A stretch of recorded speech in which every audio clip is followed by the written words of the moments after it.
Hello guys, welcome back.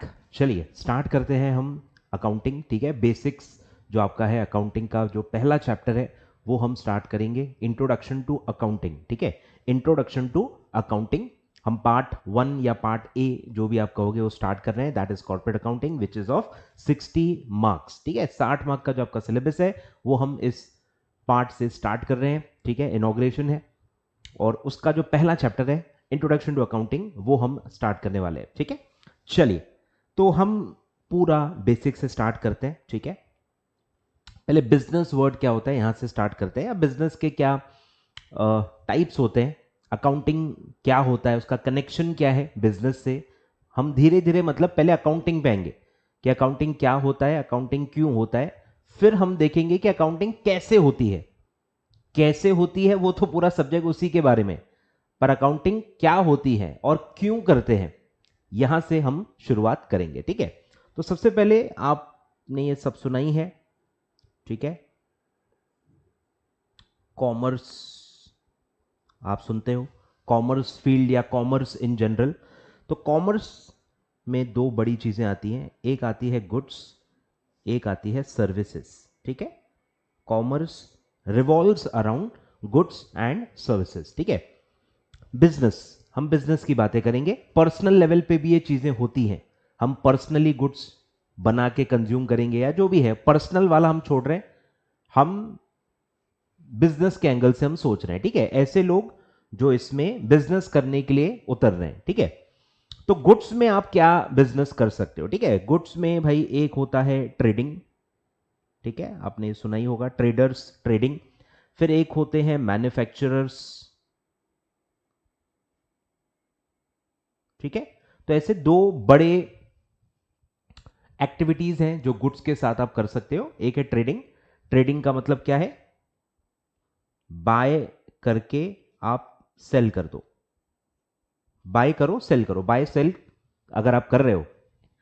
और वो goods क्या है, एज इट इज है। एज इट इज मतलब जो चीज आप खरीद रहे हो उसमें आप कोई भी चेंजेस नहीं कर रहे हो, एज इट इज वो गुड्स खरीद रहे हो, एज इट इज वो गुड्स को बेच रहे हो। मतलब बेसिकली आप कर क्या रहे हो, आप प्लेस, प्लेस का जो प्रॉब्लम है ना वो आप सॉल्व कर रहे हो। आपका बिजनेस रिवॉल्व्स अराउंड प्लेस, कि जहां आपको बेचना है, जो चीज आपको जहां बेचनी है वहां वो अवेलेबल नहीं होती है, आप वो कहीं और से खरीद के ला रहे हो जहां वो बनती होगी। हर चीज हर जगह तो नहीं बनती है ना। मैन्युफैक्चरिंग जो होती है, जो चीज बनती है या जो रिसोर्सेस अवेलेबल होते हैं वो सर्टन स्पेसिफाइड प्लेसेस पे ही होते हैं। जैसे टी का ले लो, टी आपको पता ही है, आसाम या कुछ स्पेसिफिक सिटीज या स्टेट्स में ही टी का मैन्युफैक्चरिंग ज्यादा होता है क्योंकि वहां रिसोर्सेस उस तरह से हैं, तो वहां बनती है। पर कंज्यूम तो पूरे इंडिया में होती है ना। तो बेसिकली वो अलग अलग जगहों पे जो पहुंचाने का काम है वो लोग ट्रेडर करते हैं। वो जाते हैं, आसाम में जाएंगे, बल्क में टी को खरीदेंगे और फिर रिटेल में उसको चिल्लर में बेचेंगे। ठीक है, ये मतलब ट्रेडर का काम है। आए को समझ में, ट्रेडिंग का बिजनेस क्या है, खरीदो बेचो, खरीदो बेचो, बस उसको चेंज नहीं करना है। उसमें कुछ वैल्यू एडिशंस या उसका फॉर्म, उसका जो स्ट्रक्चर है या यूजेबिलिटी है वो आप चेंज नहीं कर रहे हो। एज इट इज गुड्स खरीद रहे हो, एज इट इज आप गुड्स बेच रहे हो। तो आप बेसिकली क्या प्रॉब्लम को सॉल्व कर रहे हो, प्लेस, अवेलेबिलिटी, और वो आप प्रॉफिट उससे कमाते हो। ठीक है, कम में खरीदते हो, ज्यादा में बेचते हो। आई रिपीट, कम में खरीदते हो, ज्यादा में बेचते हो, और जो डिफरेंस है परचेस और सेल के प्राइस का वो आपका प्रॉफिट होता है। क्लियर है, तो ये पूरा जो बिजनेस है ये ट्रेडर का बिजनेस होता है। आए कुछ समझ में तो as it is, no change in form.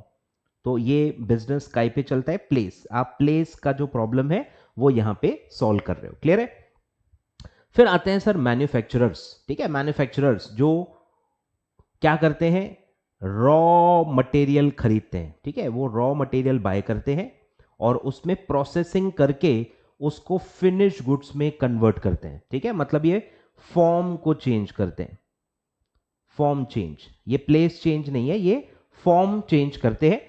जो चीजें रॉ फॉर्म में होती हैं, रॉ फॉर्म में जब चीजें होती हैं तो आप उसको यूज नहीं कर सकते।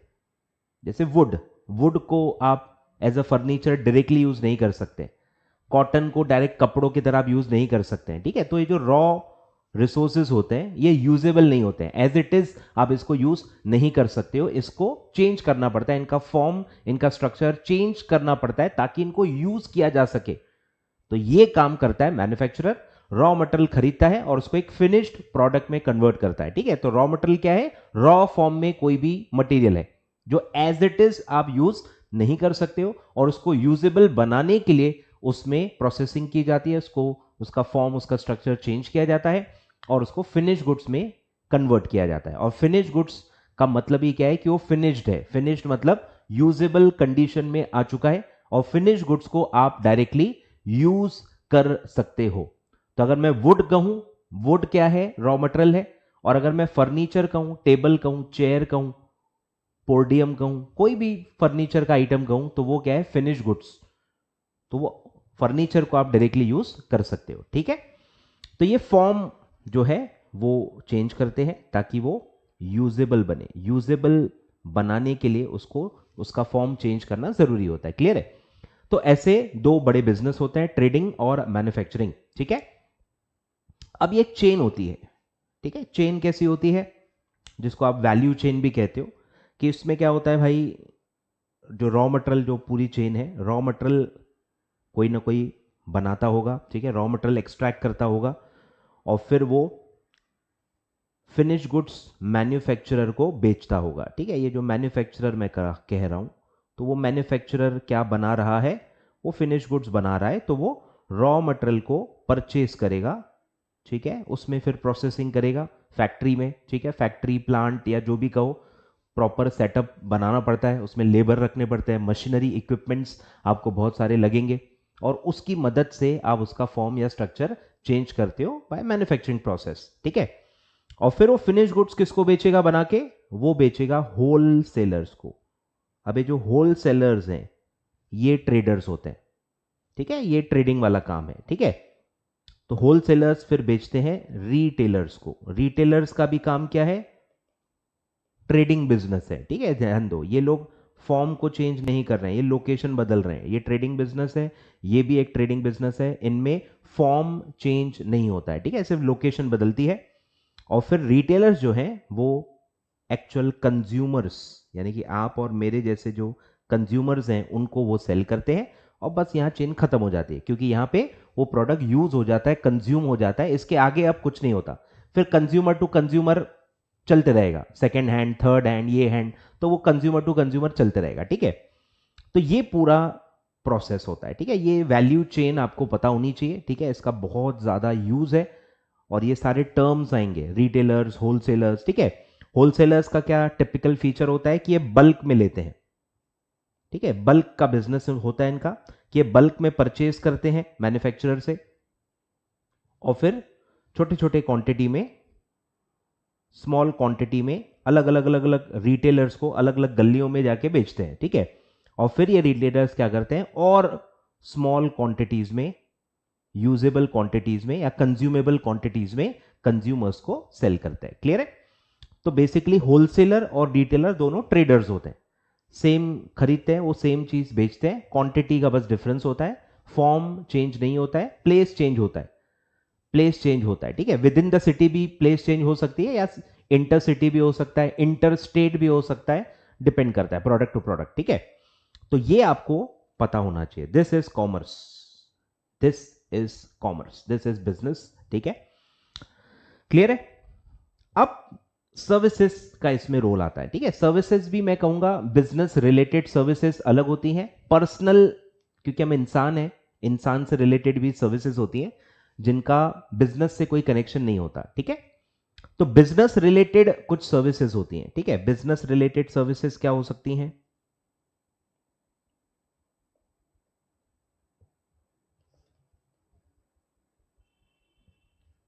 बिजनेस रिलेटेड सर्विसेज क्या हो सकती हैं?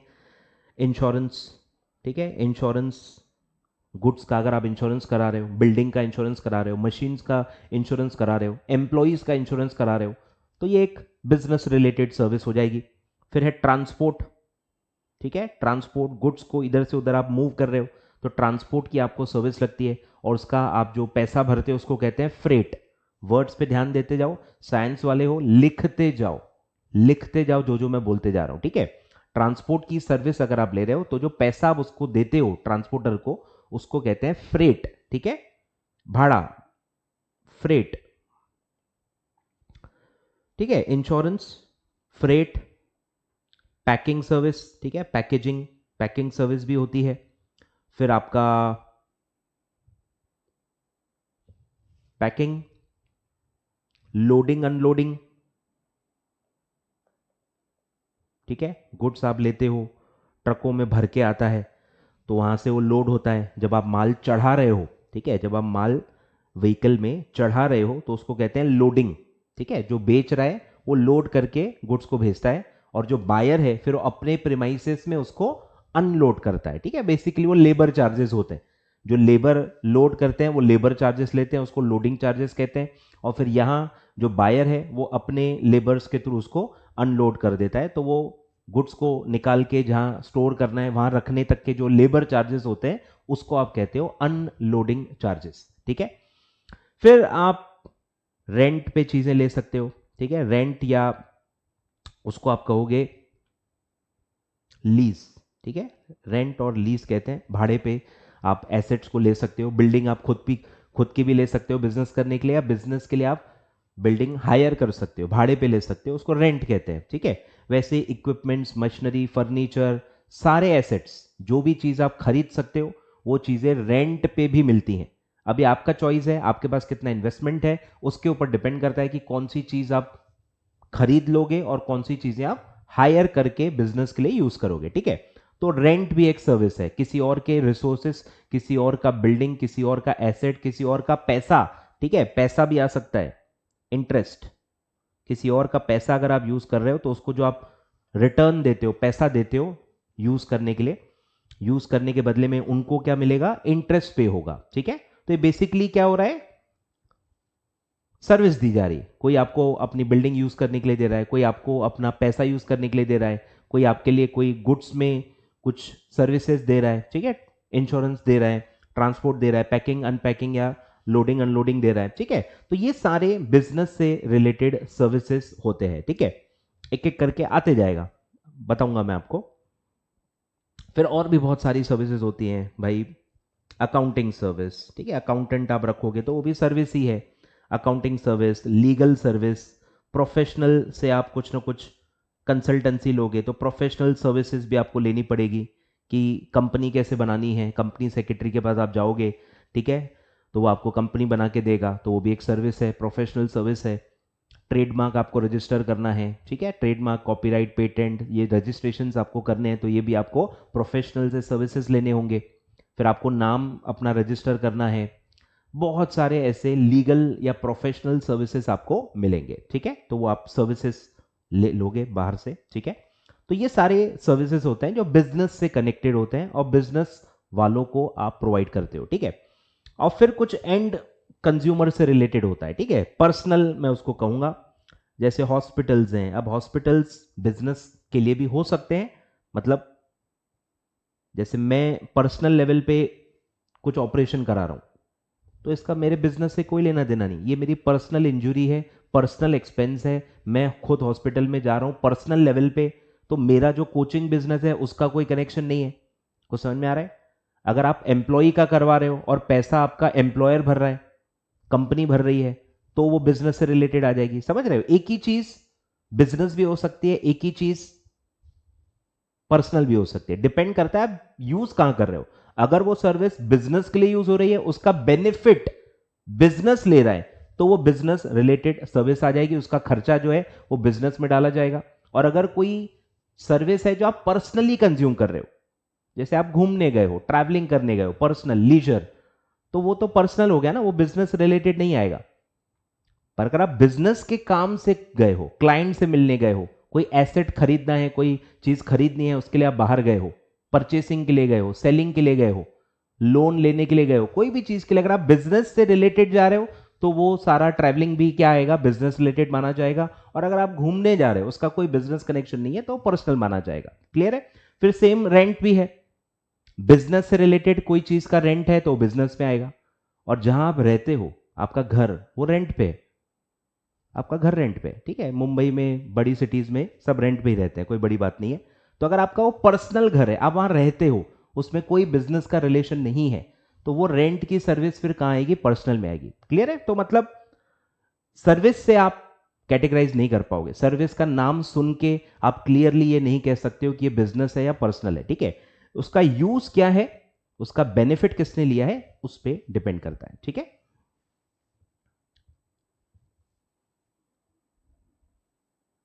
तो यूजुअली ये जो होता है, यूजुअली हॉस्पिटल यूजुअली पर्सनल माना जाएगा, ठीक है।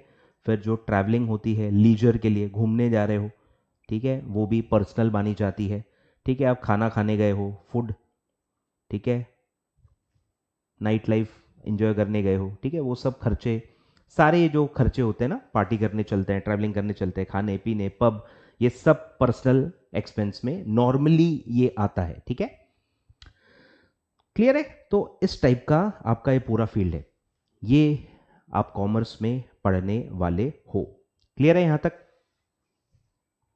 यहां तक क्लियर है? ठीक है, आ रहा है कुछ समझ में कि हम क्या कर रहे हैं?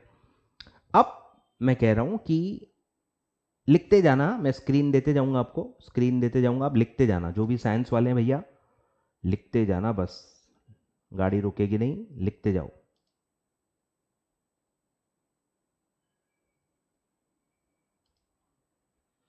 चलो लिख लो।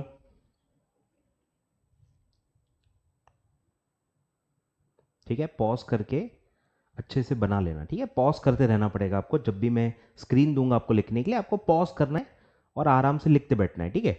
मैं 5 6 सेकेंड्स 10 सेकेंड्स के लिए बस पॉज करूंगा, मतलब रुकूंगा आपके लिए, ठीक है। स्क्रीन आपको फिर लिखते जाना है।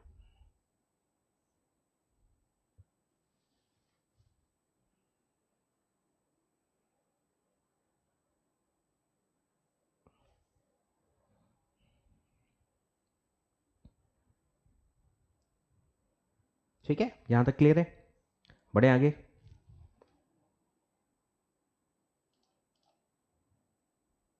ठीक है, चलो, तो अब ठीक है, अब आगे बढ़ते हैं।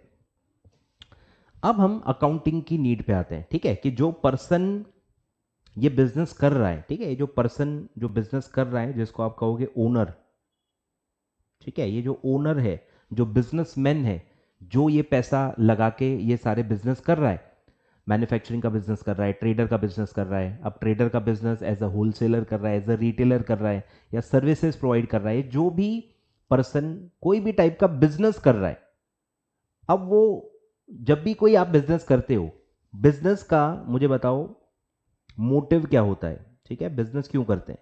तो बिजनेस का अल्टीमेट मोटिव होता है प्रॉफिट, जो हम फाइनेंशियल मैनेजमेंट में बहुत डिटेल में पढ़ेंगे, ठीक है। प्रॉफिट मैक्सिमाइजेशन, ये आप पढ़ोगे कि ये नॉर्मली यूजुअल सबसे बड़ा ऑब्जेक्टिव होता है कि बिजनेस क्यों करते हैं, ताकि हम प्रॉफिट कमाएं, और हमारा ऑब्जेक्टिव हमेशा रहता है कि प्रॉफिट ज्यादा से ज्यादा कमाएं। अगर आप प्रॉफिट के लिए बिजनेस कर ही नहीं रहे हो तो वो बिजनेस ही नहीं कहलाता, वो नॉट फॉर प्रॉफिट ऑर्गेनाइजेशन कहलाती है, एनपीओ, ठीक है। तो बिजनेस की पहचान ही है प्रॉफिट, बिजनेस की पहचान ही होती है कि वो प्रॉफिट के लिए है, प्रॉफिटरिंग के लिए आप वो एक्टिविटी कर रहे हो, तभी उसको बिजनेस माना जाता है। क्लियर है? तो आपको प्रॉफिट कमाना है, ठीक है। अब आप जब बिजनेस करोगे, आप जब ओनर की तरह बिजनेस करोगे, ठीक है, आप सारे डिसीजंस लोगे, आप बिजनेस को चलाओगे, आप खरीदोगे, प्रोसेसिंग करवाओगे, बेचोगे, सब आप एक्टिविटीज पूरा करोगे, ठीक है। अब at the end of the day आपको पता कैसे चलेगा कि आपने प्रॉफिट कितना कमाया है? सोच के देखो, कोई भी आपका फादर का बिजनेस होगा, आपका फैमिली बिजनेस होगा, या even as a company secretary आप प्रैक्टिस करने चले गए, सपोज सीएस बन गए और सीएस की प्रैक्टिस कर रहे हो, अब प्रैक्टिस में भी जब क्या होगा, वो सर्विस में आएगा, सर्विस सेक्टर में आप आ जाओगे, पर है तो बिजनेस ही ना, प्रॉफिट के लिए ही कर रहे हो, ठीक है। तो आपको क्लाइंट से पैसे मिलते जाएंगे, और आपके जो भी प्रैक्टिस के ऑफिस के जो भी खर्चे हैं वो आपके एक्सपेंसेस होंगे, और आप प्रॉफिट निकालोगे, मतलब निकालना पड़ेगा ना। समझ रहे हो? जब आप एज अ कंपनी सेक्रेटरी काम कर रहे हो, आप खुद हिसाब किताब थोड़ी इतना रख पाओगे, डे टू डे इतने सारे ट्रांजेक्शन्स होते हैं, इतना सारा खर्चा होता है, क्या ये मेमोरी में याद रख के आप ओरली कर पाओगे? पॉसिबल ही नहीं है। जैसे जैसे आप स्केल करोगे, बहुत ही छोटा बिजनेस है, नया बिजनेस है, 2-4 ही ट्रांजैक्शन है, तो आप ओरली कर लोगे। लेकिन जैसे जैसे आपके ट्रांजैक्शंस बढ़ते हैं, बड़े लेवल पे आप बिजनेस करते हो, आपको प्रॉपर अकाउंटिंग करानी पड़ती है, हिसाब किताब प्रॉपर मेंटेन करना पड़ता है, नहीं तो आपको कभी पता ही नहीं चलेगा कि आपने रियल प्रॉफिट कितना कमाया है। आया को समझ में? तो यहां से डायरेक्शन बदल रहा है कि अगर आप बिजनेस कर रहे हो तो 100% आप प्रॉफिट के लिए कर रहे हो, और 100% आपको कुछ जानकारी चाहिए होगी। बिजनेस चलाने वाले को कुछ इंफॉर्मेशन की नीड होती है। ठीक है, यहां से मैं स्टार्ट कर रहा हूं। ठीक है, जो बिजनेसमैन है, जो ओनर है, उसकी कुछ इंफॉर्मेशनल नीड्स होती हैं। अब ये इंफॉर्मेशनल नीड्स क्या है कि बिजनेस जब आप कर रहे होते हो, बिजनेस करने में मेन चीज क्या होती है? बिजनेस करने में मेन चीज होती है डिसीजन लेना। आपको डिसीजन लेने होते हैं। पहला डिसीजन होता है कि बिजनेस करना है कि नहीं। ठीक है, बिजनेस करूं या नहीं करूं, या जॉब कर लूं। बिजनेस करना है, ये भी एक डिसीजन है अपने आप में। तो आपने पहला डिसीजन लिया है कि बिजनेस करना है। अब बिजनेस करना है तो किसका करना है, कहां करना है? छोटे लेवल पे करना है, बड़े लेवल पे करना है, एज अ होलसेलर करना है, रिटेलर करना है, ट्रेडर करना है, मैन्युफैक्चरर करना है, क्या करना है? मतलब आप वो वैल्यू चेन में कहां जाना चाहते हो, वो भी एक बहुत बड़ा डिसीजन होता है। ठीक है, फिर उसमें जब आप वो बिजनेस करोगे, सिलेक्ट हो गया सपोज कि ये बिजनेस करना है, इस प्रोडक्ट का मैन्युफैक्चरिंग करना है, फिर वहां से और डिसीजन स्टार्ट होगा कि इन्वेस्टमेंट कितनी लगेगी, बिल्डिंग खुद लूं या भाड़े पे ले लूं। ठीक है, पूरा प्रोजेक्ट क्या होगा, कितना स्पेस लगेगा, एरिया क्या होगा, कौन से एरिया में मैन्युफैक्चरिंग का सेटअप करूं, मैं प्लांट करूं। समझ रहे हो? ऐसे एक एक एक एक एक एक एक, एक चूज डिसीजन लेते जाना पड़ेगा आपको कि लूं कि रेंट पे लूं, एम्प्लॉयज कितने लगेंगे, सब इंफॉर्मेशन लगती है आपको। ऐसे ही थोड़ी आप गट फीलिंग से सारे थोड़ी डिसीजन ले लोगे। कुछ कुछ चीजें होती हैं जो गट फीलिंग से या आपके जो पर्सनल नॉलेज है उसके हिसाब से ली जाती है, बट काफी सारे डिसीजन ऐसे होते हैं जिसमें इंफॉर्मेशन की नीड होती है। इंफॉर्मेशन देख के, स्टडी करके आपको पता करना होता है कि मैं क्या डिसीजन लूं।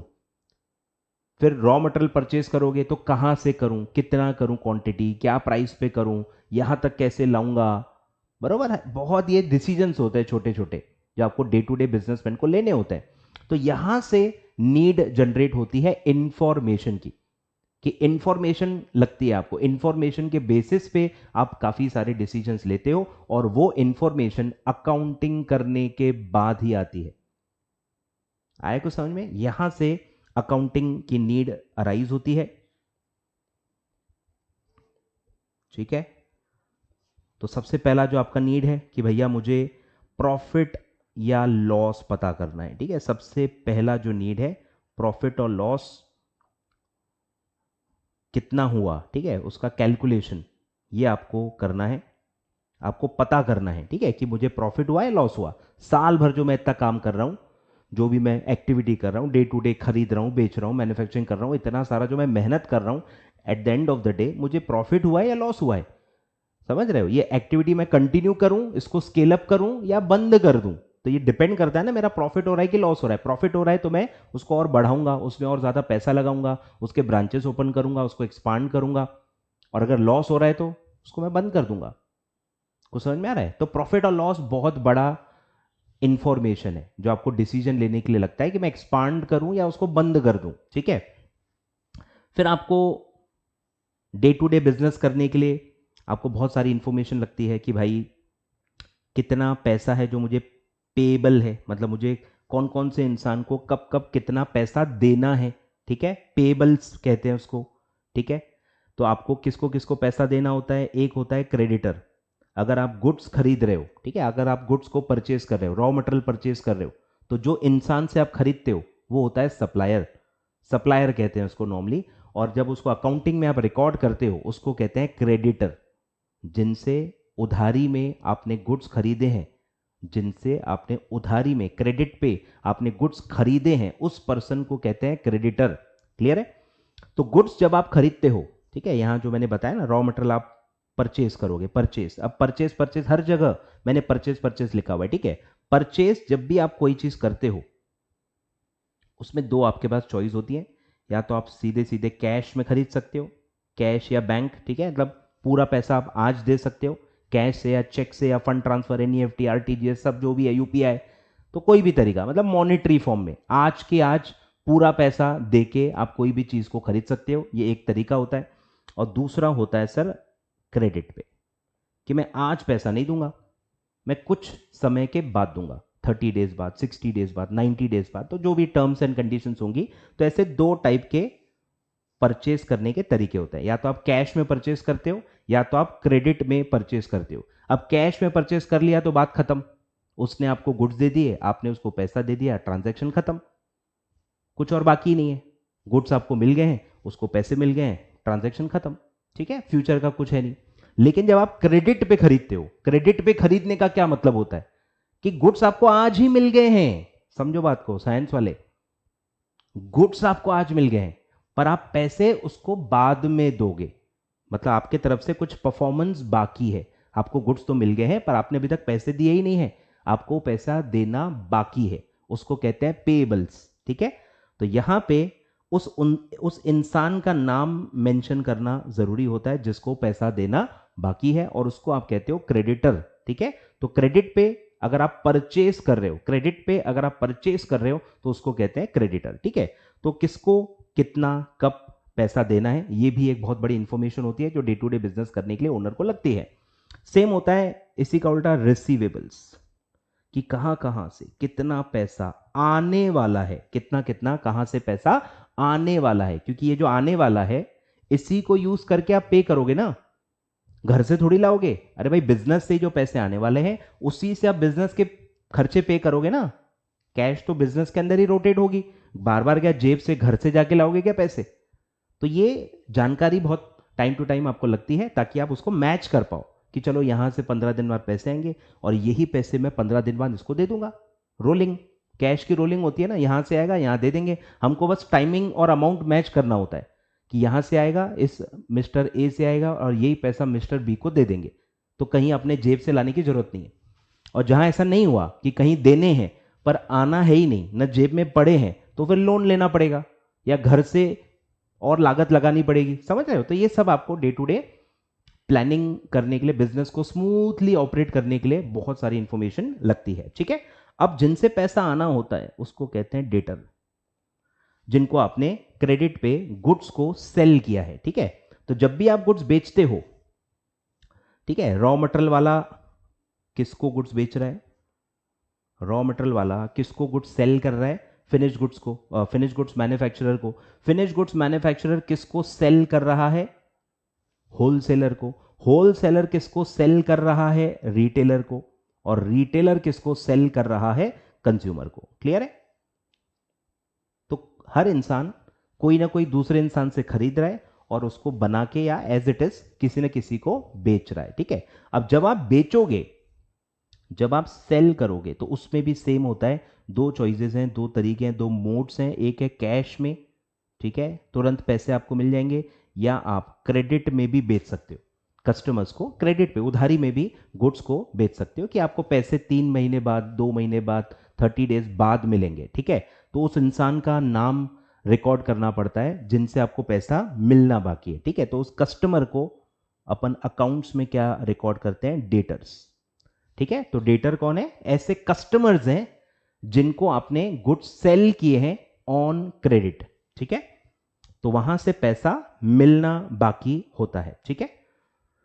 तो ये डे टू डे आपके इंफॉर्मेशन आपको इसकी लगती है। फिर आपको बार बार ये पता करना होता है कि भाई कैश इन हैंड कितनी है, गिन भी सकते हो बार बार, लेकिन अकाउंटिंग से भी निकल जाता है, ठीक है। फिर एक होता है कि भाई क्या क्या मैं ओन करता हूं, क्या क्या मेरे एसेट्स हैं, उसको कहते हैं एसेट्स। क्या क्या मैं खुद ओन करता हूं, जैसे बिल्डिंग है, खरीद ली है तो मैं ओन करता हूं। ऐसे मैं अलग अलग अलग अलग बहुत सारे एसेट्स लेता हूं, फर्नीचर लिया, मशीनरी लिया, इक्विपमेंट लिया, एसी लिया, टीवी लिया, व्हीकल लिया, कंप्यूटर लिया, सॉफ्टवेयर लिए, तो ये सब मेरे एसेट्स हैं। ये मैं कब तक याद रखूंगा, समझ रहे हो, याद रखने वाली चीजें नहीं है, इसका भी हिसाब किताब रखना पड़ता है। और at any point in time अगर आपको पता करना है कि मेरे पास कितने एसेट्स हैं, मैं क्या क्या ओन करता हूं, मेरा नेटवर्थ क्या है, तो ये यहां से आप पता कर सकते हो, ठीक है। और फिर है मेरी क्या क्या लाइबिलिटीज हैं, ठीक है, लाइबिलिटीज क्या क्या मैं ओव करता हूं, ठीक है, लॉन्ग टर्म। ये पेबल भी वही होता है, लेकिन पेबल मतलब इमीडिएट, 1 महीना 2 महीना 3 महीना 6 महीना, इमीडिएटली मुझे क्या क्या देना है। और ये लाइबिलिटीज मतलब लॉन्ग टर्म, 1 साल बाद, 2 साल बाद, 4 साल बाद, 5 साल बाद मुझे कहाँ कहाँ कब कब कितना पैसा देना है। ठीक है, तो क्या क्या मैं ओन करता हूं, क्या क्या मैं ओव करता हूं, ये भी आपको पता करना होता है। और इन्हीं दोनों के मदद से आप पता कर सकते हो कि आपका नेटवर्थ कितना है, आपकी वैल्यू कितनी है, आपके बिजनेस के ओनर की वैल्यू कितनी है, नेटवर्थ कितना है। ठीक है, फिर इसमें लिस्ट बहुत लंबी है। फिर आपको टैक्सेस लगते हैं, गुड्स सर्विसेज में आप जाते हो तो आपको इनडायरेक्ट टैक्स लगेगा, आपको जीएसटी भरना पड़ेगा। तो आपको हर महीने ये पता करना होगा भैया मुझे जीएसटी कितना भरना है, अकाउंटिंग से ही पता चलता है, जीएसटी पेबल। फिर आपको साल के आखिरी में पता करना होगा कि मुझे इनकम टैक्स कितना भरना है, इनकम टैक्स पेबल। आ रहा है ख्याल में? तो ये सारा जो है अकाउंटिंग से ही डेटा जनरेट होता है, वहीं से डेटा यूज करके सारे फिगर्स निकाले जाते हैं। ठीक है, तो ऐसे बहुत सारी लंबी लिस्ट है, छोटे छोटे छोटे छोटे बहुत सारी इंफॉर्मेशन होती है जो डिसीजन लेने के लिए आपको इंफॉर्मेशन लगती है, और उसी को यूज करके आप day to day business smoothly conduct करते हो। ठीक है, तो यहां से आपका नीड अराइज होती है। ठीक है, ये अकाउंटिंग की नीड है, ये सब जानकारी ओनर को चाहिए होती है, जिसके वजह से वो अकाउंटिंग करवाता है, हिसाब किताब करवाता है अपने ट्रांजैक्शंस का, जो भी वो एक्टिविटीज परफॉर्म कर रहा है उसकी सारी अकाउंटिंग हिसाब किताब करवाता है। और उससे उसको पता चलता है कि क्या चल रहा है, प्रॉफिट है, लॉस है, क्या करना है, कहाँ देना है, कहाँ से आने वाला है। वो डे टू डे अपने ऑपरेशंस को स्मूथली कैरी आउट कर सकता है। ठीक है, लिखो लिखो।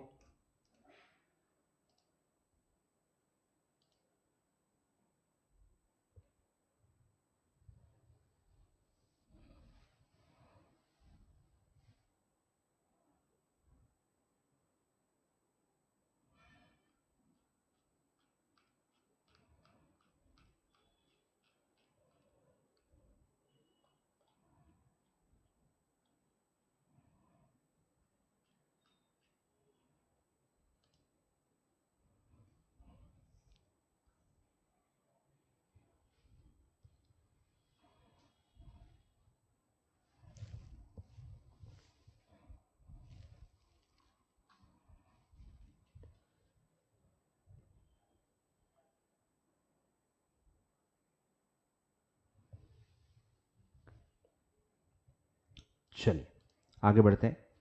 ठीक है, तो एक टिपिकल बिजनेस में क्या होता है, ठीक है, मैं एक आपको फ्लो बता देता हूं। ठीक है, जिसको हम कहते हैं ट्रांजैक्शंस। ठीक है, अकाउंटिंग जो होती है, ठीक है, अकाउंटिंग जो होती है, अकाउंटिंग किसकी होती है, अकाउंटिंग होती है ट्रांजैक्शंस की। ट्रांजैक्शंस और इवेंट्स जो एक बिजनेस में हो रहे हैं, ठीक है, ट्रांजैक्शंस और इवेंट्स ऑफ बिजनेस, बिजनेस की अकाउंटिंग हो रही है। और बिजनेस में भी किसकी अकाउंटिंग हो रही है, ट्रांजैक्शन या इवेंट्स की। ठीक है, अब ये ट्रांजैक्शन इवेंट्स क्या होते हैं, ठीक है, तो ये बिजनेस के टाइप पे डिपेंड करता है। तो अगर मैं एक टिपिकल ट्रेडिंग बिजनेस की बात करूं, ठीक है, तो वो क्या करता है बोलो, ट्रेडर, एक ट्रेडिंग बिजनेस क्या करता है, ट्रेडिंग वाला जो है सबसे पहले लागत लगाएगा। ठीक है, पैसे जेब से पहले लगाएगा, क्योंकि उसको एक सेटअप चाहिए। ट्रेडर भी क्या है, दुकान तो चाहिए ना, शॉप, बिल्डिंग तो लगेगी, फर्नीचर लगेगा, एम्प्लॉयज लगेंगे, कंप्यूटर लगेगा या व्हीकल लगेगी, समझ रहे हो, कुछ फिजिकल चीज़ों की नीड होती है बिजनेस करने के लिए, एसेट्स कहते हैं उसको। तो कुछ एसेट्स की नीड होती है। अब वो पैसा उसके लिए जो लगेगा वो कहाँ से लाओगे, मैक्सिमम टाइम क्या होता है, अब आपको अपने जेब से लाते हो, अपने घर से लाते हो, माँ बाप से लोगे, या पुरानी कुछ सेविंग होगी, या जो भी है जहां से भी लाओगे। तो जब एक ओनर अपना पैसा लगाता है, बिजनेस में लाता है, बिजनेस पर्पस के लिए लाता है, उसको कहते हैं कैपिटल। ठीक है, इसको कहते हैं कैपिटल। तो आपको पहले कैपिटल लाना पड़ेगा। ठीक है, कैपिटल आप कैसे लाओगे, कैश में, आपके पास कैश पड़ी होगी, वो आप कैश इंट्रोड्यूस करो बिजनेस में। या आपके पास बैंक अकाउंट में पैसा है तो वो चेक से ट्रांसफर कर दो बिजनेस के बैंक अकाउंट में। ठीक है, या आपके पास कुछ गुड्स पड़े हैं, वो भी आप बिजनेस में यूज कर सकते हो। ठीक है, जैसे मेरे पास फर्नीचर है, घर में ही पड़ा है, एक्स्ट्रा है, तो उसी को मैं अपने शॉप में यूज कर सकता हूँ। एसी पड़ी है घर पे, उसको मैं बिजनेस के प्रेमाइसेस पे इंस्टॉल कर सकता हूँ। घर पे लैपटॉप है, वो मैं बिजनेस के लिए यूज कर सकता हूँ। घर के पंखे हैं, वो मैं निकाल के ऑफिस में यूज कर सकता हूँ, लाइटिंग यूज कर सकता हूँ, कुछ भी जो भी घर पे पर्सनल आपका एसेट है वो आप बिजनेस के लिए यूज कर सकते हो, उसको क्या माना जाएगा, कैपिटल। ओनर जब घर से कोई भी चीज लाता है, कैश लाए, बैंक बैलेंस ट्रांसफर करे, गुड्स लाए, एसेट्स लाए, वो सब क्या रिकॉर्ड होता है? कैपिटल, उसकी लागत, ठीक है, कैपिटल कहेंगे उसको।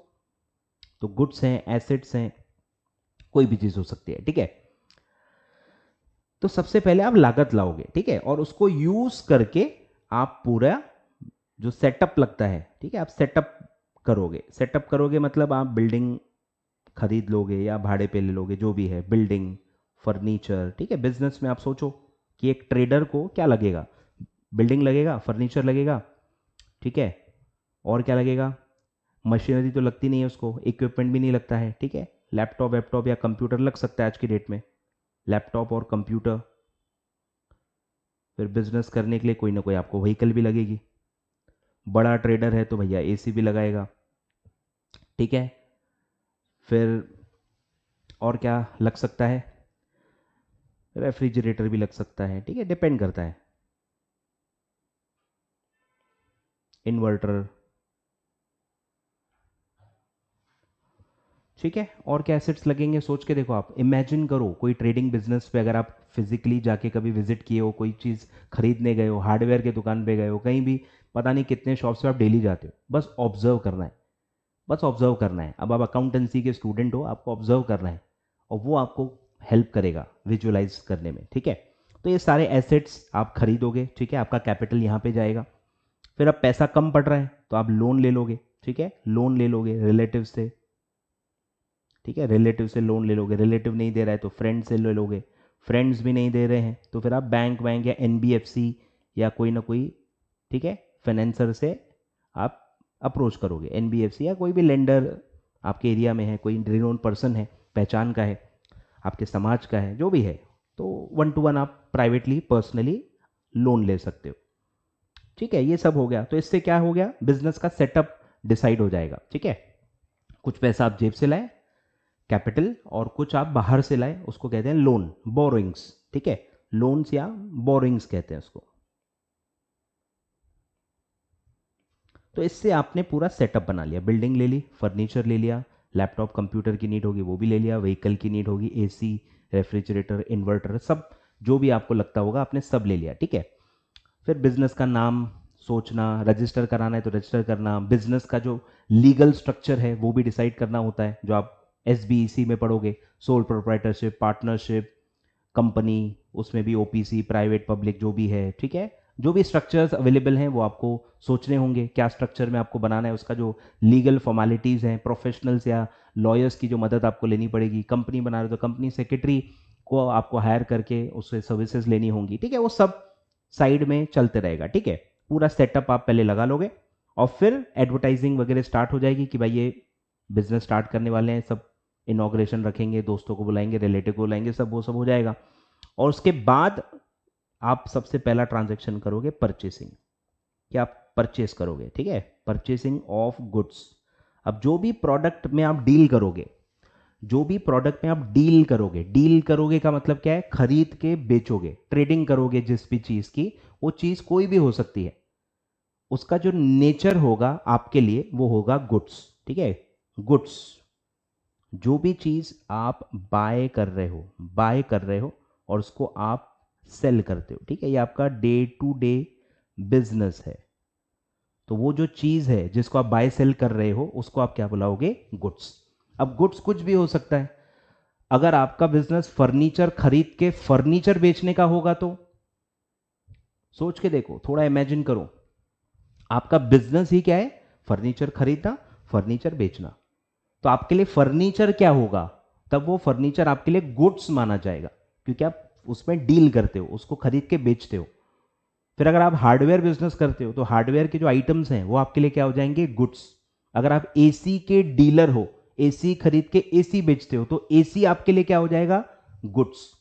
आप प्रॉपर्टी डीलर हो, प्रॉपर्टी खरीद के प्रॉपर्टी बेचते हो, लैंड खरीद के लैंड बेचते हो, बिल्डिंग खरीद के बिल्डिंग बेचते हो, तो वो बिल्डिंग या लैंड आपके लिए क्या होगा? वो भी आपके लिए गुड्स हो जाएगा।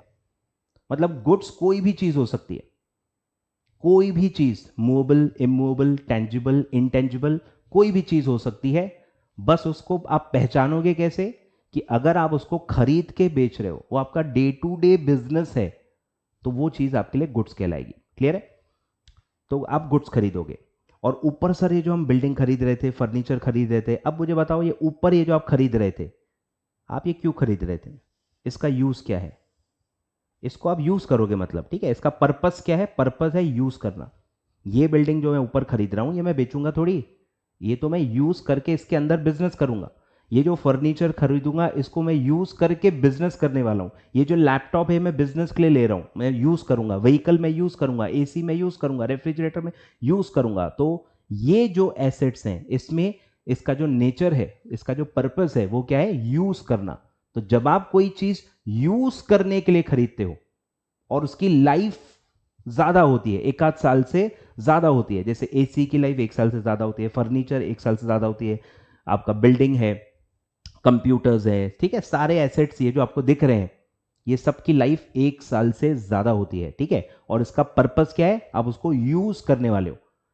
खरीदते समय आपके माइंड में क्या है कि मैं इसको यूज करने वाला हूं। खरीदते समय डिसाइडेड नहीं होता कि मैं इसको बेचूंगा, ये आपका रोज का काम नहीं है, समझो बात को। कभी ना कभी तो इसको भी बेचेंगे ही। बिल्डिंग आप खरीद रहे हो सकता है 10 साल बाद बेच दो, पुरानी हो गई है, नई बिल्डिंग में शिफ्ट होनी है, मतलब ये भी एसेट्स कभी ना कभी बिकेंगे ही बिकेंगे। लेकिन खरीदते समय आपने इनको बेचने के लिए नहीं खरीदा था, समझ रहे हो? आपका पर्पस था यूज करना। अब जब आपका यूज कंप्लीट हो जाएगा, वो एसेट पुराना हो जाएगा, आपके कोई काम का ही नहीं रहेगा, तब तो आप बेचोगे ही ना। तो वो अलग है, वो अलग है, ठीक है, समझ रहे हो? तो जब आप यूज करने के लिए खरीदते हो और उसकी जो लाइफ है वो मोर देन 1 ईयर होती है, तो उसको आप कहते हो फिक्स्ड एसेट।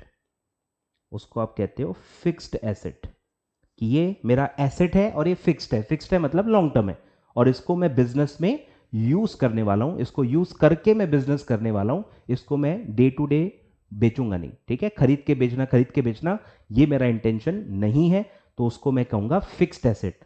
और अगर कोई चीज है जो मैं खरीदते समय मुझे पता है कि मैं बेचूंगा और ये मेरा बार बार रोज का काम है, मैं रोज खरीदता हूं रोज बेचता हूं, रोज खरीदता हूं रोज बेचता हूं, इंटेंशन खरीदते समय क्लियर होता है कि मैं इसको बेचूंगा, इसको मैं यूज करता ही नहीं हूं, तो उसको आप कहोगे गुड्स, ठीक है। तो इस सबसे बड़ा जो डिफरेंस है पहले आप क्लियर आउट कर लो, ठीक है। 11th 12th में भी काफी बच्चों को नहीं पता होता।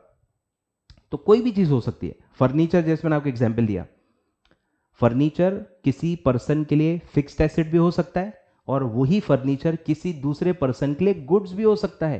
तो आप नाम से याद नहीं कर सकते, आप उसका कर क्या रहे हो वो आप देखना है। अगर आप इसको रोज बेचते हो तो वो गुड्स हो जाएगा, और अगर आप उसको यूज करते हो बिजनेस में तो वो फिक्स्ड एसेट कहलाएगा। कुछ समझ में आ रहा है? तो पर्पस डिसाइड करता है कि कोई चीज आपके लिए फिक्स एसेट है या कोई चीज आपके लिए गुड्स होगी। क्लियर है? आई होप ये कंसेप्ट आपका क्लियर है, ठीक है। बहुत इंपॉर्टेंट कंसेप्ट है जो थ्रू आउट आपको यूज करना होगा, बेसिक है। चलो बढ़े आगे। तो ये एक प्रोसेस हो गया, हम गुड्स खरीदेंगे, ठीक है। फिर साइड बाय साइड बहुत सारे काम चलेंगे, ठीक है। साइड बाय साइड हमारा एडवर्टाइजमेंट चल रहा है ताकि हमारा सेल्स लीड्स जनरेट हो, इंक्वायरीज आए, ठीक है। एडवर्टीजमेंट्स चल रही हैं, प्रोफेशनल से आप सर्विसेज ले रहे हो, ठीक है, ठीक है। फिर आप पूरा बिजनेस का सेटअप कर रहे हो, फिर आपने एम्प्लॉयज वगैरह हायर कर लिए, ठीक है। फिर साइड बाय साइड आप और क्या करोगे?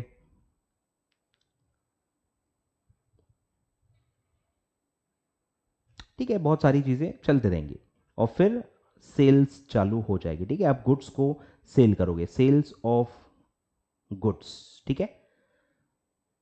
अब वो जो मैंने बताया, कैश में भी आप बेच सकते हो या आप क्रेडिट में भी बेच सकते हो। जिनको आप क्रेडिट में बेचोगे उनको आप बुक्स में रिकॉर्ड करोगे डेटर्स, ठीक है।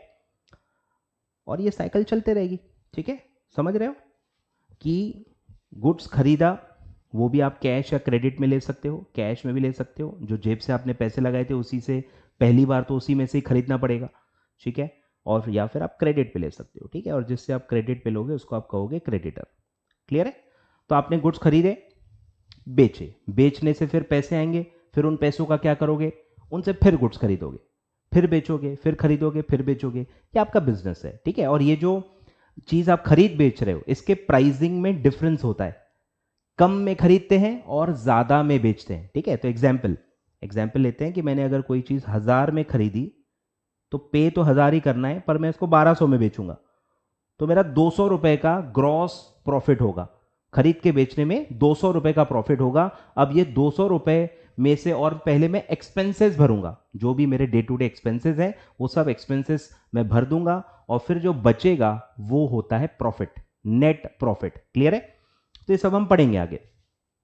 तो ये रोलिंग आप समझो, रोलिंग चलते रहेगी। 1200 रुपए आए, थोड़ा बहुत खर्चा भर दिया, फिर जो बचेगा उससे परचेसिंग कर ली, तो ये रोटेशन आपकी चलते रहेगी। आप खरीदते रहोगे, बेचते रहोगे, खरीदते रहोगे, बेचते रहोगे। ठीक है? अब साइड बाय साइड क्या होगा, एक्सपेंसेस होते जाएंगे, यानी जो ऐसे एक्सपेंसेस हैं जो टाइम से रिलेटेड है, क्योंकि आप सर्विसेज ले रहे हो ना, बिजनेस करते करते करते करते आप सर्विसेज ले रहे हो, तो उसका पैसा नहीं दोगे। अब बहुत सारे सर्विसेज ऐसे हैं जो टाइम से रिलेटेड होते हैं, तो वो मंथली बेसिस पे आपको भरना पड़ता है। जैसे कि आप एम्प्लॉयज से काम करवा रहे हो, तो उनको भैया सैलरी देनी पड़ेगी। आप बिल्डिंग अगर यूज कर रहे हो तो उसका भाड़ा देना पड़ेगा। अब या तो आपने खरीदा होगा या तो आप भाड़े पे लोगे, दोनों एक साथ नहीं होगा।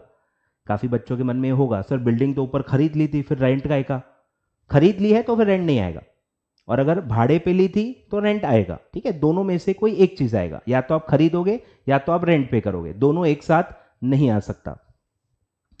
ठीक है? तो सैलरी भरेंगे, रेंट भरेंगे, फिर आपका इलेक्ट्रिक का बिल आएगा। ठीक है? इलेक्ट्रिसिटी कनेक्शन आपने लिया होगा। ठीक है? सब मैं वही कह रहा हूँ, साइमल्टेनियसली वो चलते रहेगा। एम्प्लॉयज हायर करेंगे, टेलीफोन वगैरह का कनेक्शन लेंगे, इलेक्ट्रिसिटी का कनेक्शन लेंगे। ठीक है? वो चलते रहता है पैरेलली। तो इलेक्ट्रिसिटी के बिल आएंगे, फिर टेलीफोन के बिल आएंगे मंथली बेसिस पे। क्लियर है? फिर एडवर्टीजमेंट कराई होगी तो एडवर्टीजमेंट का भी मंथली बिल चलते रहता है, एडवर्टीजमेंट्स। ठीक है? फिर लीगल फी होगी तो लीगल वाले का आएगा, सीएस का होगा तो प्रोफेशनल सर्विसेज का आपका बिल आएगा। ठीक है? अकाउंटिंग करवाओगे तो अकाउंटिंग वाले भी पैसे लेते रहेंगे, monthly, quarterly, half yearly, annually, जो भी होगा। ठीक है? Accounting fees. फिर आपका ट्रांसपोर्ट का जो मैंने बताया, ट्रांसपोर्ट का फ्रेट लगेगा, ट्रैवलिंग बिजनेस के लिए आप ट्रैवल भी करते हो तो ट्रैवलिंग के भी चार्जेस लगेंगे, पेट्रोल, फ्यूल। ठीक है? सब लगते रहता है। क्लियर है? और क्या बिजनेस में एक्सपेंसेस लगेंगे सोचो। स्टेशनरी। ठीक है? स्टेशनरी का खर्चा लगता है, पेन, पेंसिल, रबर, या आप बिल बिल प्रिंट करवाते हो, बिल बुक। ठीक है? Bill book, receipt book, visiting card. ठीक है? ये सब स्टेशनरी में आता है। पेन, स्टेपलर, पैकिंग का वो सब सब स्टेशनरी में आ जाता है, प्रिंटिंग एंड स्टेशनरी। ठीक है? तो ये सब आएगा एक्सेट्रा। तो ये सब मंथली बेसिस पे आपको खर्चे भरते रहने हैं, और ये साइकिल चलते रहेगी। खरीदो बेचो, खरीदो बेचो, खर्चे भरते जाओ, और जो बच जाएगा वो आपका प्रॉफिट। ठीक है? तो ये नॉर्मल है। अब इसमें बहुत सारी और भी चीजें आएंगी। ठीक है? जैसे अब साथ साथ में क्या होगा, आपके जो क्रेडिटर्स हैं उनको आपको पे करना है। ठीक है? क्रेडिटर्स को पे करना है साइड बाय साइड। फिर जो डेटर्स हैं उनसे पैसे कलेक्ट करने हैं साइड बाय साइड। ठीक है?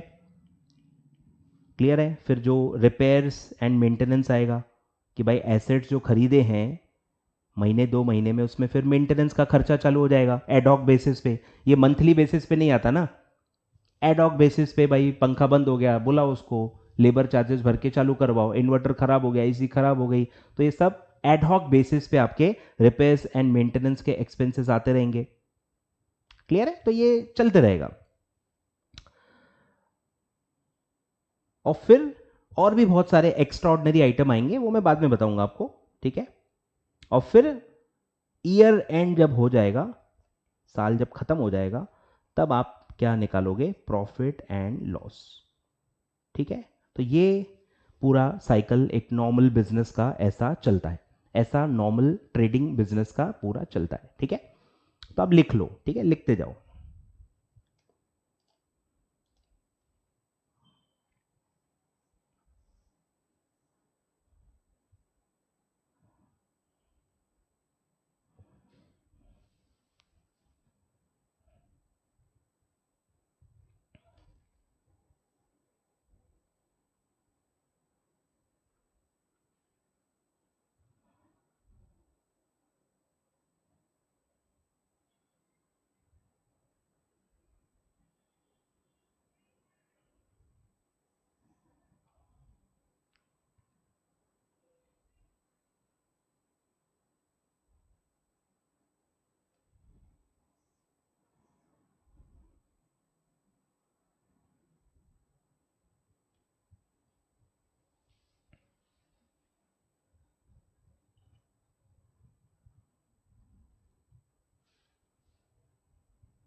चलो बढ़े आगे।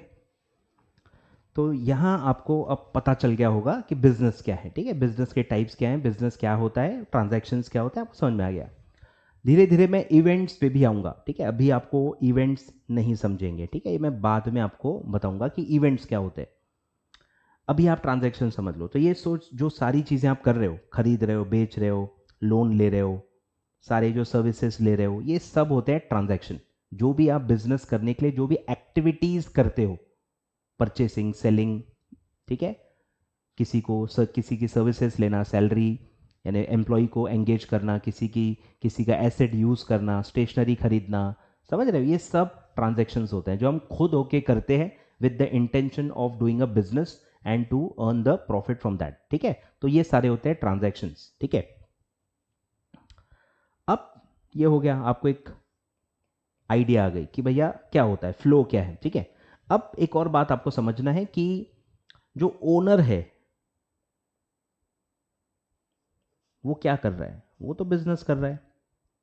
अब जाहिर सी बात है, वो बिजनेस है, बिजनेस मतलब बिजी है। बिजनेस क्या है, एक्ट ऑफ बीइंग बिजी, तो बिजी है, वो तो बिजनेस करेगा, डिसीजंस लेगा, मैनेज करेगा, वो थोड़ी अकाउंटिंग करते बैठेगा, ठीक है। तो अकाउंटिंग वो नहीं करता, ठीक है।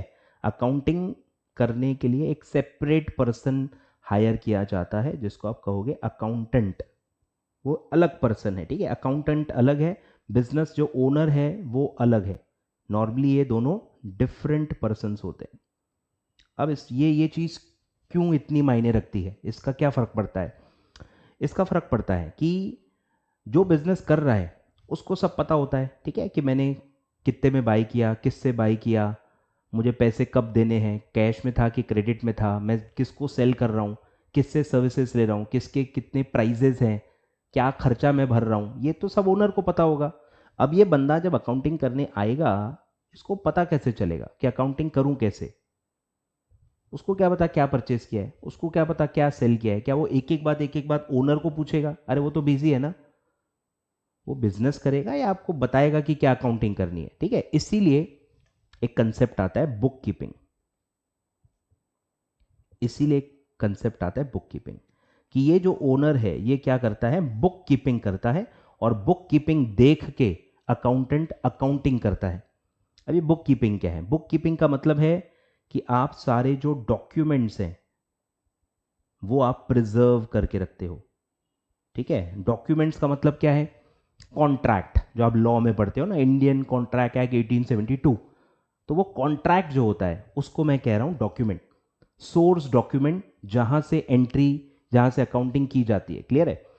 तो ये वो रखता है कि अगर मैंने परचेज किया है, मतलब परचेज क्या है, कॉन्ट्रैक्ट है, तो एक डॉक्यूमेंट बना होगा, कोई कॉन्ट्रैक्ट बनाया होगा आपने, जिसको आप परचेज बिल कहते हो। Purchase bill is a contract, sale bill is a contract, receipt, receipt issue कर रहे हो या आपको किसी ने रिसीट दी है कोई पेमेंट की, तो वो भी एक कॉन्ट्रैक्ट है। तो ऐसे बिजनेस में जितने भी आप ट्रांजैक्शंस करते हो उसका कोई ना कोई डॉक्यूमेंट बनता है, बिकॉज इंडिया में लॉ है, कॉन्ट्रैक्ट एक्ट है, जिसके तहत आपको कॉन्ट्रैक्ट्स बनाने होते हैं, क्लियर है। तो परचेज बिल हो गया, ठीक है। तो इसमें क्या क्या आता है भैया? परचेज बिल, कोई भी चीज अगर आप परचेज कर रहे हो, एसेट्स हो, गुड्स हो, उसका बिल होगा। कोई भी चीज आप बेच रहे हो, गुड्स को बेच रहे हो, तो उसका आप बिल देते हो, आप देते हो, ठीक है, सेल्स बिल। फिर फिर आपके बिल्स आते हैं, इनवॉइसेस, काय के इनवॉइसेस, जो भी सर्विसेज आप लेते हो, जैसे आपने लीगल सर्विस ली तो लॉयर आपको प्रॉपर इनवॉइस देगा, कंपनी सेक्रेटरी से आपने सर्विसेज ली तो कंपनी सेक्रेटरी अपना बिल देगा, बराबर। सारे लोग ये जो सर्विसेज देते हैं ना, इलेक्ट्रिसिटी का बिल आता है, टेलीफोन का बिल आता है, एडवर्टीजमेंट का बिल आता है, फ्रेट का एक बिल आता है, ट्रैवलिंग करते हो उसका भी बिल आता है, या कोई टिकट फटती है, प्रोफेशनल सर्विसेज का भी बिल आता है, अकाउंटिंग वाला भी एक प्रॉपर इनवॉइस आपको देगा, स्टेशनरी खरीदने जाओगे उसका बिल आता है, पेट्रोल में भी आप चाहो तो एक रिसीट आप मांग सकते हो, ठीक है। तो ये सारे जो एक्सपेंसेस होते हैं, ठीक है, इसके इनवॉइसेस होते हैं, ठीक है। एक्सपेंसेस, सर्विसेज जो भी आपने ली है ना, इसके इनवॉइसेस होते हैं, ठीक है। फिर कुछ ना कुछ जो आप कैश या पेमेंट करते हो उसका रिसीट्स होता है। फिर कुछ चीज़ें ऐसी होती हैं जिनका बिल नहीं होता, जैसे आप ऑटो से ट्रैवल कर रहे हो, ऑटो में कहीं गए, ऑटो वाला बिल नहीं देता, मांगोगे तो भी नहीं देगा, वहाँ सिस्टम ही नहीं है। पेट्रोल भराते वक्त भी नॉर्मली रिसीट नहीं मांगते हैं, ठीक है। तो ऐसे बहुत सारे एरियाज हैं जहां डे टू डे में कोई डॉक्यूमेंट नहीं बनता, वो ओरली होता है, ठीक है। बातचीत से ओरली वो कॉन्ट्रैक्ट होता है और वो सब चीज़ें हो जाती है। वहाँ मैन्युअली आपको बनाने पड़ते हैं वाउचर्स, ठीक है। आपको वाउचर्स बनाने पड़ेंगे, उसमें साइन लेनी होगी और उसके बेसिस पे फिर रिकॉर्डिंग करनी पड़ेगी। तो ये सारे होते हैं। फिर बैंक से आपने लोन लिया तो आपके पास एग्रीमेंट्स होंगे, प्रॉपर लोन एग्रीमेंट्स बनते हैं। या सप्लायर के साथ आपने लॉन्ग टर्म कॉन्ट्रैक्ट किया है, कोई एसेट खरीदा है, बिल्डिंग खरीदी है, तो उसका एग्रीमेंट होगा। तो एग्रीमेंट्स भी डॉक्यूमेंट्स होते हैं, ठीक है। तो ऐसे अलग अलग अलग अलग अलग अलग चीजें होंगी, ठीक है। बैंक के आप ट्रांजैक्शन कर रहे हो तो आपके पास बैंक स्टेटमेंट होगा, बैंक स्टेटमेंट आता है, ठीक है। पासबुक आती है, जो भी टाइप का बैंक अकाउंट आपका होगा, तो वो भी एक डॉक्यूमेंट है जिससे होगा। फिर आप जो टैक्सेस भरते हो, जीएसटी का जो आपको मिलेगा पेमेंट का, पेमेंट के बाद जो जनरेट होता है, ठीक है। इनकम टैक्स पे करोगे तो इनकम टैक्स का जनरेट होगा, ठीक है। सारे बिजनेस में जो भी आप कर रहे हो, जो भी चीज़ आप कर रहे हो, सब कोई ना कोई डॉक्यूमेंट से एविडेंस होती है। और उसको अगर आप प्रॉपरली एक फाइलिंग सिस्टम में बना के रखो, एक्सपेंसेस की अलग फाइल, सेल्स की अलग फाइल, परचेज की अलग फाइल, टैक्सेस की अलग फाइल, एसेट्स जो आपने एक्वायर किए हैं फिक्स्ड एसेट वाले उसकी अलग फाइल, समझ रहे हो। तो अगर आप उसको सिस्टमैटिकली कैटेगराइज करके प्रॉपर फाइल करके रखो तो उसको कहते हैं बुक कीपिंग सिस्टम, ठीक है। तो उसको आपको सिस्टमैटिकली रखना पड़ेगा। सिस्टमैटिकली क्यों? अगर ये सिस्टमैटिकली नहीं रखा गया तो मुझे बताओ अकाउंटेंट फिर अकाउंटिंग कैसे करेगा? सब अगर आपने मिक्स फाइल दे दी, ठीक है, एक ही फाइल दे दी, उसी में परचेज है, उसी में सेल है, सब ऐसे रैंडमली दे दी, ये ले जाकर अकाउंटिंग, तो वो नहीं कर पाएगा। उसको ढूंढना पड़ेगा, उसको समझेगा ही नहीं। तो अगर आप उसको प्रॉपरली कैटेगराइज करके फाइल्स दे दोगे, डेट वाइज अरेंज करके प्रॉपर बिल्स अरेंज करके दे दोगे, तो फिर वो आसानी से बिना गलती किए अकाउंटिंग कर पाएगा, ठीक है। कम टाइम में एफिशिएंटली अच्छे से टाइम बचा के करेक्ट अकाउंटिंग कर सकता है, ठीक है। तो book keeping has to be systematic, book keeping has to be systematic, properly जो मैंने कहा टाइप वाइज आपको फाइल्स बनानी पड़ेगी, टाइप वाइज आपको फाइल्स बनानी पड़ेगी, ठीक है। कैसे भाई? परचेज का अलग, सेल का अलग, एक्सपेंसेस का अलग, ठीक है, टैक्सेस का अलग, फिर जो फिक्स्ड एसेट्स हैं उनका अलग, इंश्योरेंस वगैरह है तो इंश्योरेंस के फाइल सारे अलग, ठीक है। ऐसे टाइप वाइज आप अलग अलग अलग फाइल्स बना सकते हो, सिस्टमैटिकली अरेंज कर सकते हो डेट वाइज। और उसके बेसिस पे फिर अकाउंटेंट डॉक्यूमेंट देख के समझ जाएगा। परचेज इनवॉइस है तो समझ जाएगा परचेज है। हर परचेज में सामने वाले क्रेडिटर का नाम लिखा होता है, फिर वो कैश में था या क्रेडिट में था वो भी उसमें लिखा रहता है, डेट भी बिल के अंदर आ जाती है, क्या खरीदा उसकी क्वांटिटी, उसकी प्राइस, उसकी वैल्यू वो भी आ जाती है। उसके अंदर अगर टैक्सेस थे तो उसका टैक्सेस का भी अलग से ब्रेकअप आपको मिल जाता है। तो इनवॉइस देख के अकाउंटिंग के लिए जो डेटा चाहिए होता है वो सब मिल जाता है, बिल अपने आप सब बता देता है इंफॉर्मेशन। तो इससे क्या होगा? अकाउंटेंट को बार बार बार बार पूछने की जरूरत नहीं पड़ेगी। अकाउंटेंट डॉक्यूमेंट देख के ही सब पता कर सकता है कि ट्रांजैक्शन क्या था, किसके बीच में हुआ था, कब हुआ था, कितनी वैल्यू है, क्या था, क्या मोड में हुआ है, सब उसको वहीं पे इनवॉइस या डॉक्यूमेंट के अंदर सब मिल जाएगा, ठीक है। तो ये पूरा सेटअप होता है, ठीक है। ये आपको इमेजिनेशन होनी चाहिए, ठीक है, कि ऐसा कुछ होता है। क्लियर है? लिखो, लिखते जाओ।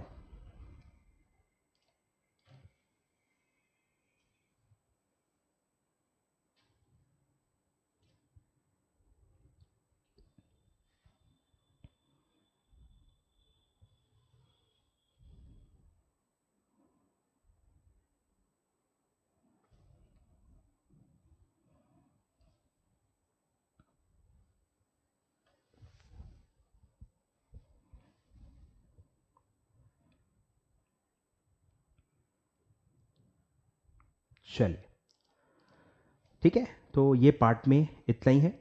अब नेक्स्ट पार्ट में हम क्या पढ़ने वाले हैं? नेक्स्ट पार्ट में अब मैं एक्चुअल अकाउंटिंग क्या होती है, ठीक है। अकाउंटिंग हिसाब किताब के लिए है, क्यों होती है, क्या भाई आपको क्या जानकारी चाहिए वो भी हमने पढ़ लिया है। अब ये कैसे होती है, ठीक है, इसमें क्या ट्रांजैक्शंस होते हैं वो भी मैंने थोड़ा बहुत बता दिया है। अब हम अकाउंटिंग को एज अ प्रोसेस समझेंगे। अभी आप उसका कनेक्शन समझ गए, बिजनेस से क्या कनेक्शन होता है, ऑब्जेक्टिव क्या होता है, क्या चाहिए होता है अकाउंटिंग से, वो भी आपको पता चल गया है। अब हम प्रोसेस से ये देखेंगे, ठीक है। और प्रोसेस स्टार्ट होगी बुक कीपिंग से, इसलिए मैंने आपको बुक कीपिंग क्या होती है, क्यों होती है, ये सब अच्छे से बता दिया है। अब यहाँ से हम कनेक्ट होके पढ़ेंगे कि ये जो अरेंज करके सिस्टमैटिकली ये सब रखा गया है, इससे आप आउटपुट कैसे जनरेट करोगे, आउटपुट मतलब प्रॉफिट एंड लॉस कैसे पता करोगे, जो भी डेटा चाहिए होता है ये सब कैसे sequentially step by step process करके बनाया जाता है, वो पूरा अकाउंटिंग प्रोसेस समझेंगे।